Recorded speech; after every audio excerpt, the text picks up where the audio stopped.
Washington, D.C. is the capital of the corporation, right? So you remember back in the day, the first team they had in the NBA was the Washington Bullets because they had to shoot your ass to make you dead, right? And then they changed the name of the team to the Wizards because then they had to put a spell on, right? Now, who are they putting a spell on? Well, the name of the NFL football team was the Redskins, the copper-colored people, right? So now, all that stuff they were doing to us has been nothing but rituals, and it's time for the rituals to be turned around. And I came on today for a very specific reason, and that reason is, I talk about Genesis 15:13, where Jesus said, God said, I will afflict you in a land that's not yours for 400 years, right? But in the following verse, it talks about how, you're going to come out of the nations that once judged you will now be judged, and you're going to come out of the great wealth and abundance, right? So the 400-year prophecy is over with.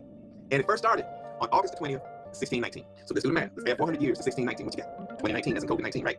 So 7 is God's number, 7 is completion. So add 7 to 400 years, or 7 to 2019, and you got 2026. And what's coming around the corner on August the 20th is the 407th year anniversary of what? The 407 years of our enslavement. And that means this is over with. Over with, right? And Trump is hosting this whole event at the National Mall on August the 22nd because he's having the Indy race. Indy is short for what? The indigenous people. The indigenous, you can say Indiana, you can say Indian. I'm going to say Indiana because you know where Morocco is? It's in the heart of Indiana. But the Indianapolis, indigenous, right? So you're at the end of the race, and that's why they're going to be holding the checker flag.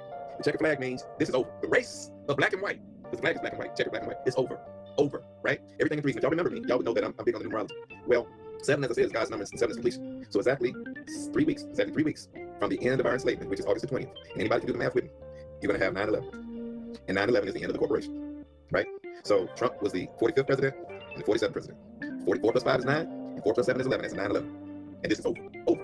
And it said in the last days you will hear the trumpet, and that's what's going on. So everything is happening, and it started today, and I'm telling you why it started today. So there's a president who was the 31st president, and y'all remember, if y'all follow me from before, they said, I told y'all, every time you see an H in the C, it means reversal, right? Just like when Donald Trump was running against Hillary Clinton, it was a reversal. And when Obama won, it was a reversal because he was born in Hawaii, but he did his politics in Chicago, AC, right? So the 31st president, today is his birthday. It's his 251st birthday. His name was Herbert Clark Hoover. That's HC forward and HC in reverse. Today is a reversal, y'all. And if y'all follow me, 10 means God's promise and God's word. Well, what's 10 days from today? August the 20th. August the 20th is the 407th year of our enslavement, and that is over. And that's when they're going to start taking down those POW flags that you see at the post office. Because it's over. We're there. And none of this is going to matter anymore. You're going to go into a whole new world. You're going to see a transition to wealth. That's going to happen. That's going to start happening in 2 days from now. You're going to start seeing a change. I'm not going to tell you how. And I'm not going to be trying to be Nostradamus and none of that crap. I'm just telling you the pattern in which I see it.